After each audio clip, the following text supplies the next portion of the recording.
maana tumeweza kuona Esma Patam na yeye hakuweza kukaa nyuma, aliweza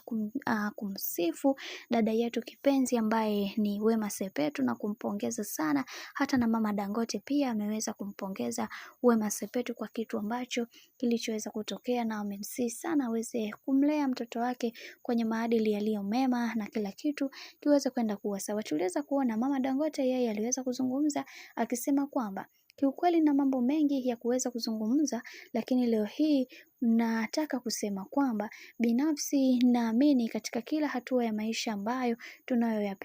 tunayoyapitia Mungu atasimama kuwa upande wetu, kwa sababu tunaamini katika kila hatua hii Mungu atatufanya sisi wengine tuwe katika misingi na mikakati iliyo bora, kwa sababu tunaona kabisa kuna vitu ambavyo vimekuwa vikitokea katika maisha na wengi wao walitamani kuweza kuhakikisha kila kitu kinakuwa katika misingi na mikakati iliyo bora, lakini ndo kama hivyo, kadri siku zinavyozidi kwenda ndivyo mambo ambavyo yanavyozidi kupamba moto juu ya hizi taarifa ambazo zinazoendelea kwa sasa. Kiukweli naumia kwa kile ambacho kilichokuwa kinazungumzwa mwanzo, akionekana kwamba bibie Wema Sepetu hataweza kupata mtoto, lakini leo hii Mwenyezi Mungu ameweza kuona nafasi yake kubwa Wema Sepetu na ameamua kuweza kumpa nafasi hii ya yeye kuweza kuitwa mama. Mungu endelee kumpigania katika kila hatua ya maisha ambayo anayopiga. Hakika Wema Sepetu ni mtu bora sana kwa upande wetu, na tutaendelea